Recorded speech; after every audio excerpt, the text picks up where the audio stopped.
Hello everyone, welcome you all. This is Suresh from Azure Automation channel. In this session, I am going to discuss about extent report utilization in your Selenium project.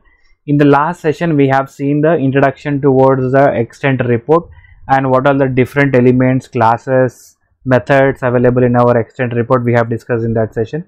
In case if you are new to this session, do watch that intro session which will be useful for your interview preparation. Let's get started. So this is our earlier discussion where we have our automation project. Let me quickly execute what these tests do.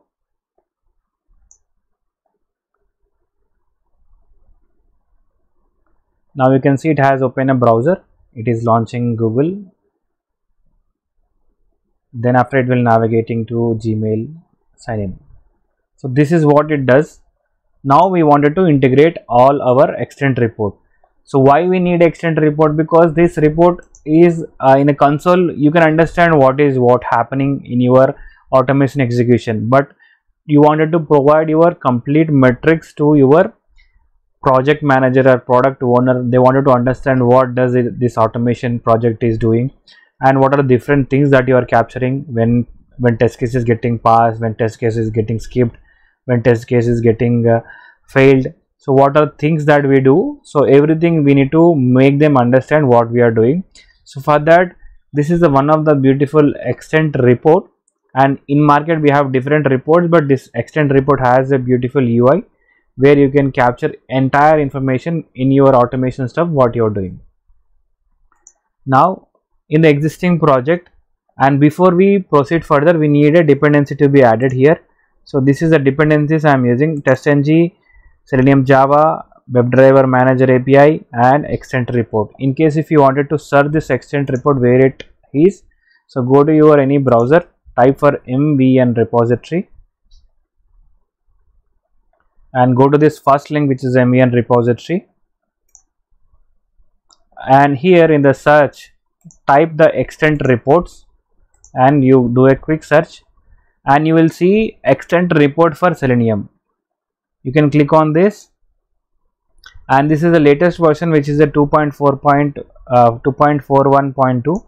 so I am using this dependency. In case if you are using any Gradle project, you can go and do a Gradle here, or in case if you are doing a Java project, then you can download jar from here.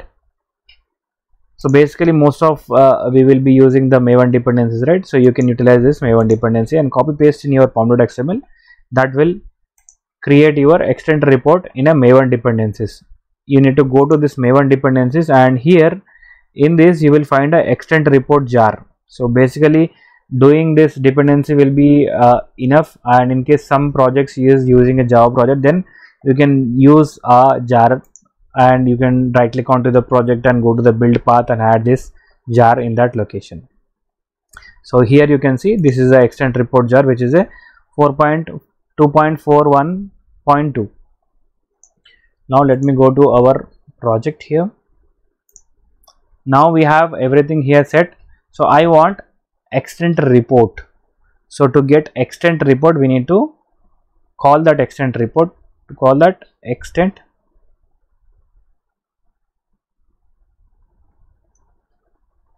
so this is the one we need to call extent report. Let me use this in a lowercase.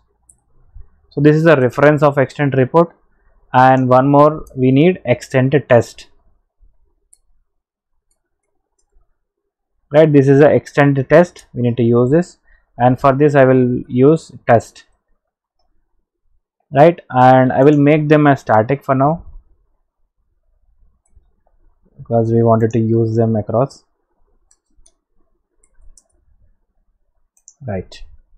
Now these are the two prerequisites in your TestNG project that you need to set, and after that, once you started your browser session, then you can pick this extent report to be started from there.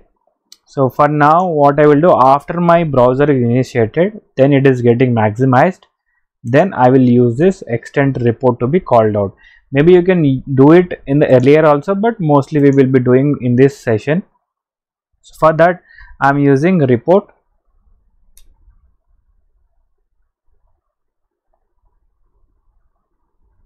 right, which need to be referenced to your extend report method, I mean class, and equal to what you need to do, you need to call a new extend report.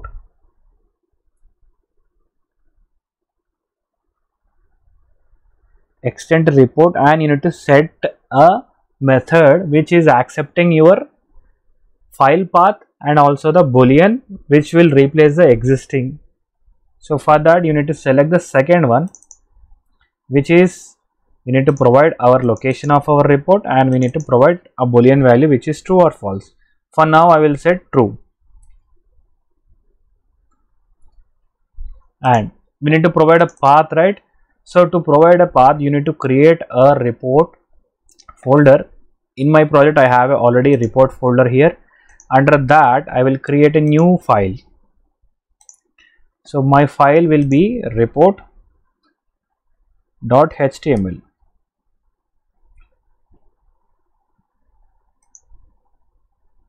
right, so this is a report with an empty, it doesn't contain anything.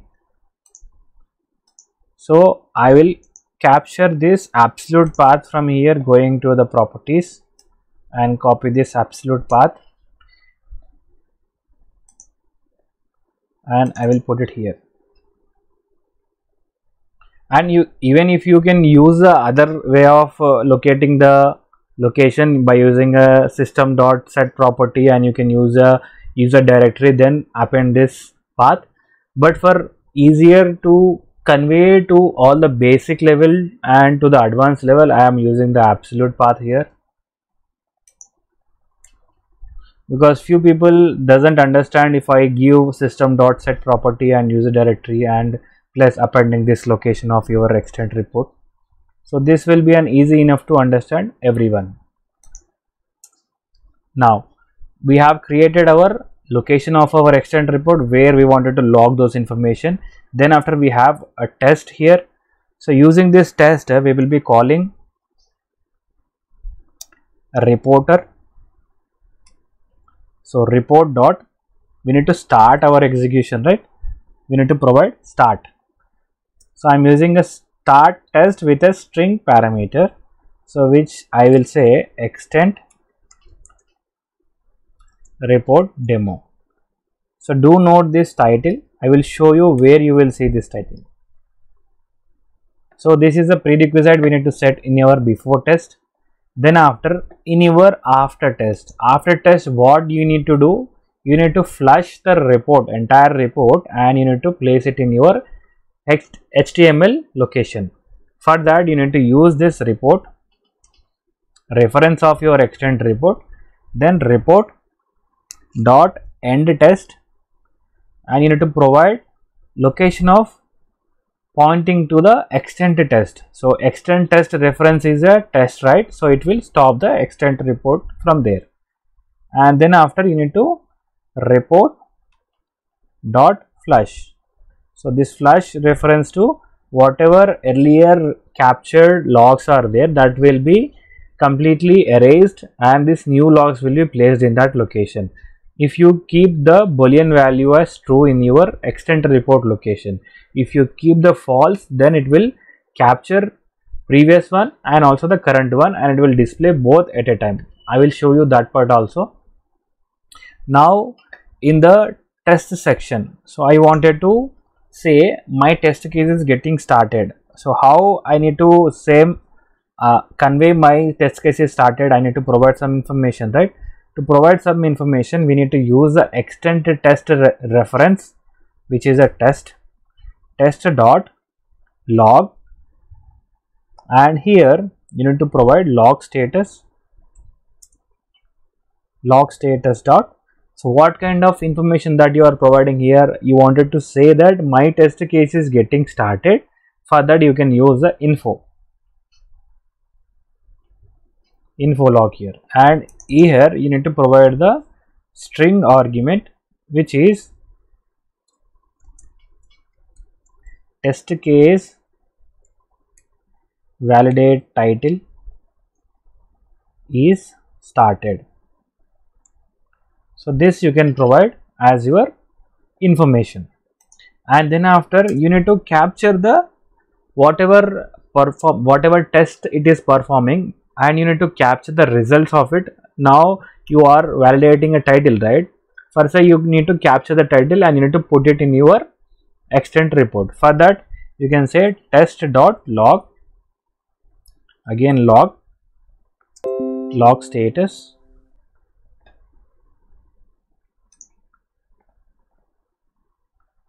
dot, you need to say pass. If the title is getting captured, which means our test case is getting passed, you can put it in a pass condition. And here I am not using any condition like assertion or if condition, just wanted to demonstrate for the purpose. I am using directly saying that it is getting passed.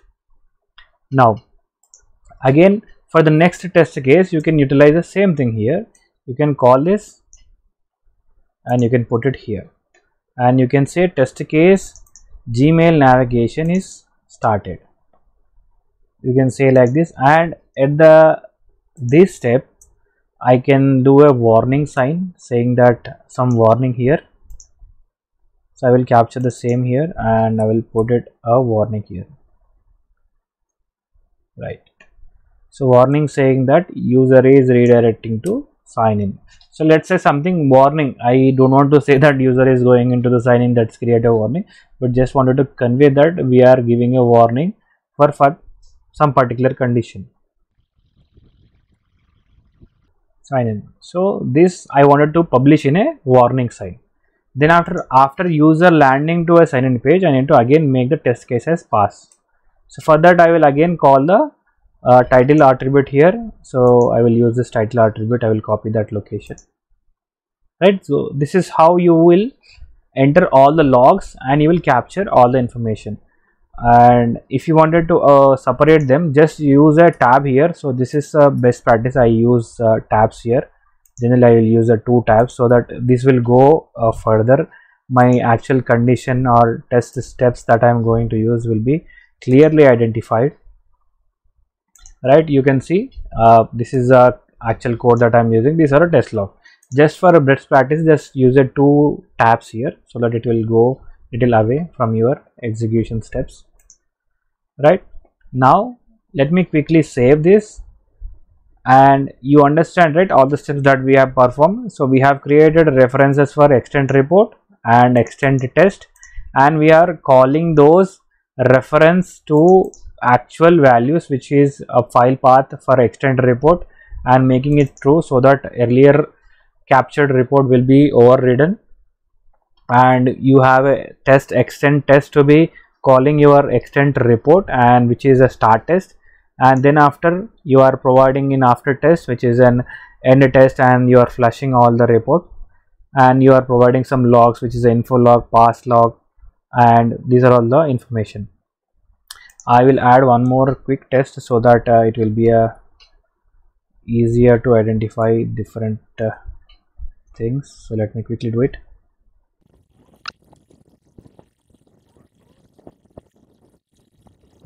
Now we have all the logs here: info log, pass, fail, warning, skip. So all these logs are available now. Let me quickly save and run this project.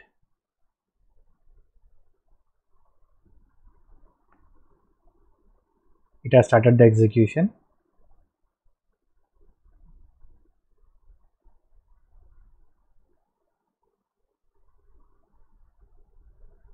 Now all the information are done. Now we can see all these logs are been, all the test case has been passed. So we have 4 tests and 4 tests got passed. Now you can go into your project here, just right click into their project and refresh. Now you have a extent report.html, right, in your report location. So just right click on it and open with system editor. You use the system editor. It will ask you which browser that you wanted to open. Then in that cases, let me use this Internet Explorer. Where is the Chrome I wanted to see? Okay, there was a mistake in this report. I have used a comma here instead of dot. Let me use this again. So let me refactor this.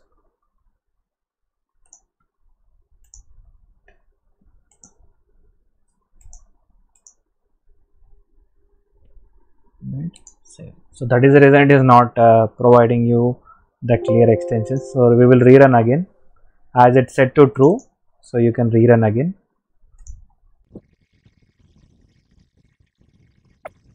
So test suite execution done.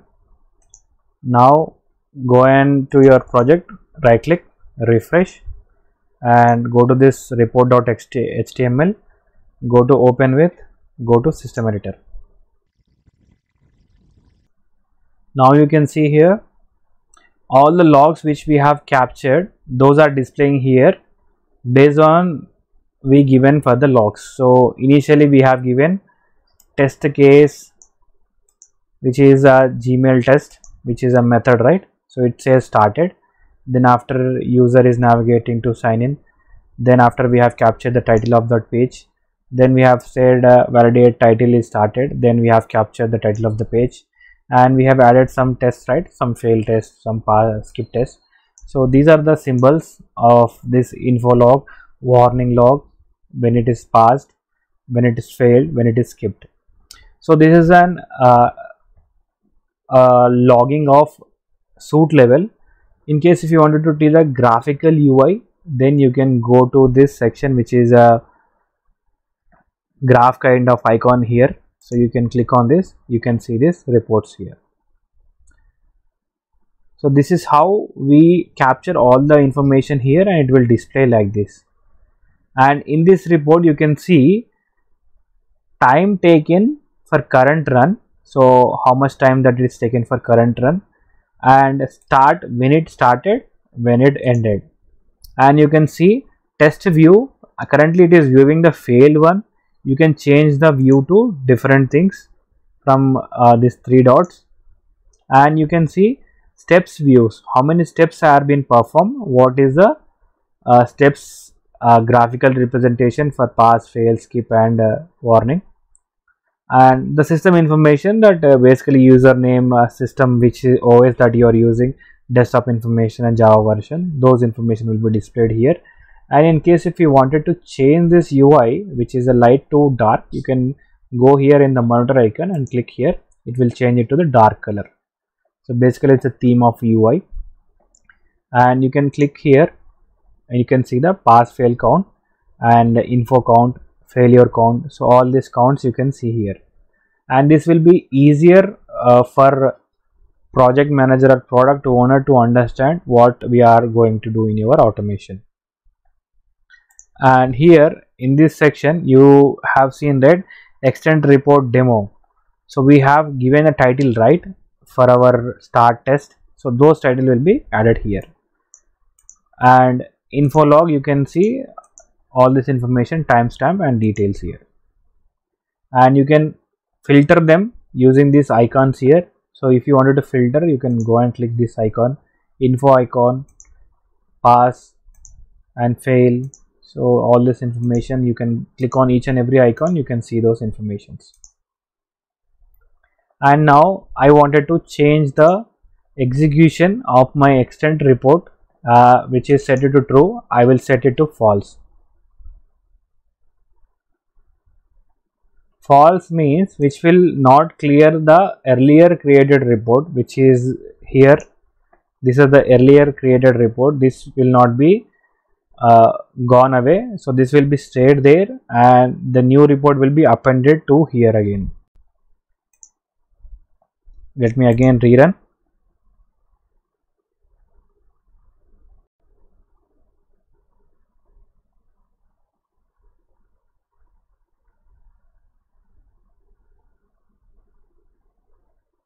So there was an error came, right? So we can see what is happening here.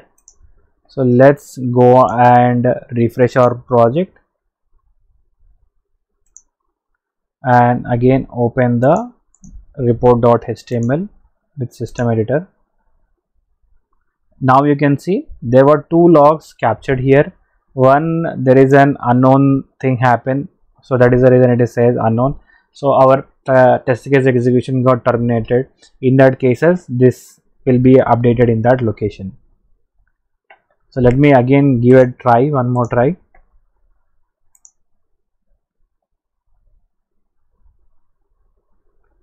I think this time it started.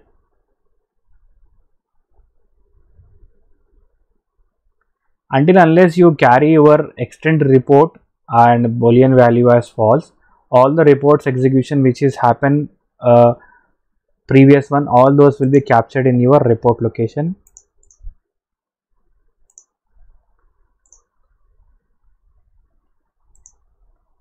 And if you present this report to your higher management, they will love these reports, because this will help them to understand clearly what is what, right? So all these report logs will be displaying here, and here there are some more steps, and you can tweak them based on your purpose. So I can enable this one. This will show what is happening here, unknown representing with a black color. So this is how we configure extend report to our TestNG project, and by using this we will understand each and every logs. I hope this session is useful for you. In case if you are new to my channel, do subscribe to my channel. In next session I am going to explain you how we can capture a screenshot and append to our extend report. So that will be a very interesting, and don't skip it. Thank you for watching.